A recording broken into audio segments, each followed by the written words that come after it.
Let me draw a diagram first. This is nothing but our vertical axis, that is z, and this is nothing but our horizontal axis, that is y. And similarly, this is basically our the x-axis. So this is basically our F1 force, and the angle between the F1 force and x-axis, it is nothing but the alpha. Similarly, the angle between the F1 and y-axis is known as beta, and lastly, the angle between the F1 and z-axis, let's call this gamma. And this is nothing but our F2 force, which has the magnitude of 200 pounds, which lies on the y-axis. And similarly, this is basically our the F3 force, which has the magnitude of 400 pounds, and this force lies in the x and y plane. Okay, and this force makes an angle 30° with y-axis. So this diagram seems like very complicated and complex because I draw the 3D diagram on the 2D. So that's why. Let's talk about the F3 force. If you see the question diagram, this F3 force lies in the xy plane. This is basically positive x because it is acting outwards the screen, and the opposite side, it is nothing but the negative x because it is acting towards the screen. And this F3 force makes an angle 30° with y-axis. Okay. So I take the top view of this force. This is basically our top view of F3 force. Similarly, this is basically our y, and this is nothing but negative x-axis. And this is basically F3 force, which has the magnitude of 400 pounds and makes an angle 30° with y-axis. Let's resolve this force into its particular components. Okay, this is basically the Fy component of this particular force, and this is nothing but the Fx component of this particular force. Okay, so we know that Fx, which is equal to negative F into sine of 30°. Why I am putting the negative sign here? Because the x component of F3 lies in the negative x direction. That's why I put the negative sign here. But why I put sine 30° instead of cos 30° in the Fx? Because this 30° angle, if you see the diagram, this 30° angle is basically measured from the y-axis. That's why I put the sine theta in the x component and cos theta in the y component. Okay, so this is nothing but negative 400 into sine of 30°. So it will become negative 200 pound I cap. Similarly, Fy, which is equal to positive F into cos of 30°. Similarly, the value of F here, it is nothing but the 400 into cos of 30°. So it will become 346.41 pounds J cap. So the Cartesian form or the vectorial form of F3 becomes F3, which is equal to negative 200 pound I cap with positive 346.41 pound J cap. This is basically the vectorial form or the Cartesian form of F3. Now, if you see the question diagram, this is basically our F2 force. So F2 force is lying on the y-axis. It means that there is no x and z component present in the F2 force. So the Cartesian or the vectorial form of the F2 force becomes F2, which is equal to negative 200 pound J cap. Why I put the negative sign here? Because the 200-pound force is lying on the left hand side. So that's why I put the negative sign here. Okay. So what about the Cartesian form or the vectorial form of F1 force?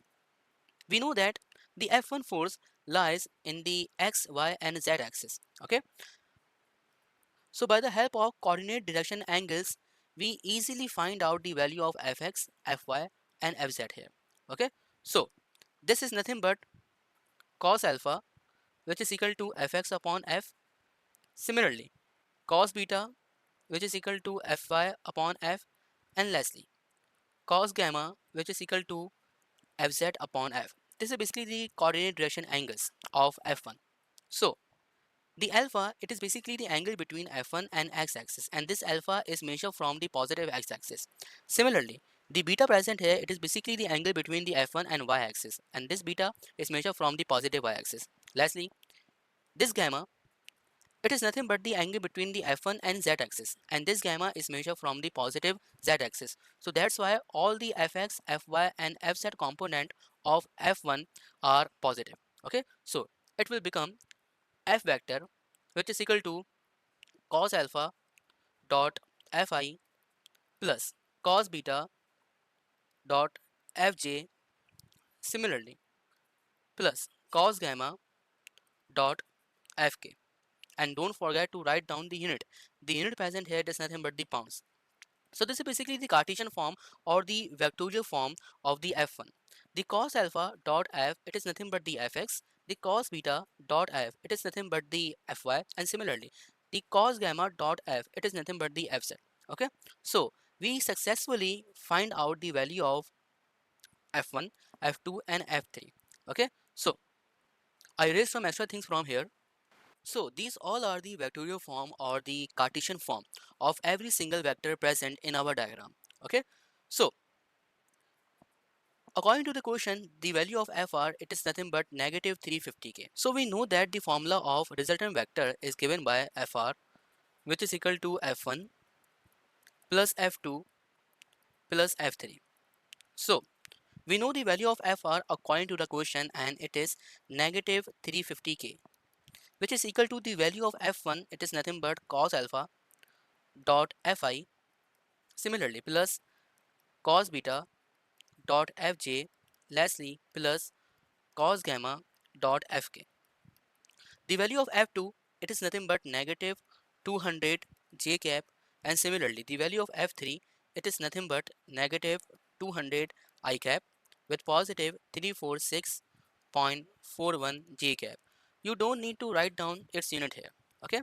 So write I next to I, j next to j and k next to k. So it will become negative 350k, which is equal to, this is I, similarly this is also I. So it will become cos alpha dot f with negative 200, and I take I common from each expression. Okay. With positive, this is basically our j, this one is also j, and this one is also j. So it could be written as cos beta dot f with negative 200 with positive 346.41, and I take common j from each expression. Okay. So with positive cos gamma dot f k. So compare I with I, j with j and k with k. So this one becomes cos alpha dot f with negative 200, which is equal to 0. So shift negative 200 to the opposite side so that it will become positive. So cos alpha dot f, which is equal to 200. Let's call this equation 1.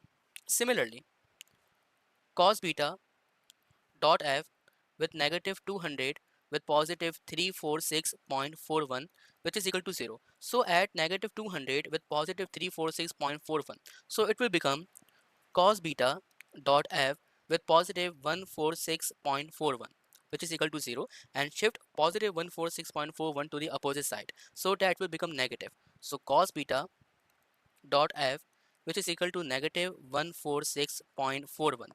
Let's call this equation number 2. Lastly, this is basically our k, and this one is also k here. So it will become cos gamma dot f, which is equal to negative 350. Let's call this equation 3. So we know the equation 1, equation 2 and equation 3. So take the square of these equations and add them together. So it could be written as cos square alpha dot f square with positive cos square beta dot f square with positive cos square gamma dot f square, which is equal to 200 square with positive negative 146.41 square, and similarly positive bracket negative 350 square. So I take common f square from each expression so that it will become f square bracket cos square alpha plus cos square beta plus cos square gamma, which is equal to the answer of this whole expression. It could be written as 1883935.881. So this is basically the formula, that is cos square alpha plus cos square beta plus cos square gamma are equal to 1. So if you want to clear your concept, please click on the link which is appear on the top right of the screen. So this one become f square, which is equal to 1883935.881. Take the square root of this expression so that it will become f, which has the value of 428.877 pound. This is basically the value of f. Now our first step is completed. Now put this value in equation 1, equation 2 and equation 3. So equation number 1 becomes cos alpha dot f which is equal to 200. Remember this thing, the general formula of direction of cosines is cos alpha dot f which is equal to fx. So this 200 here, it is nothing but the fx. Okay, so it will become cos alpha dot the value of f, it is nothing but 428.877 which is equal to 200. So the value of alpha which is equal to cos inverse 200 upon 428.877. So grab the calculator, put the values into it and solve it for the value of alpha. So the value of alpha, it is nothing but 62.20 degree. Similarly, putting the value of f in equation number 2. So equation number 2 becomes cos beta dot f which is equal to 146.41 with negative sign. So it will become cos beta dot the value of f, it is nothing but 428.877 which is equal to negative 146.41. And in this expression, the negative 146.41, it is nothing but the value of fy.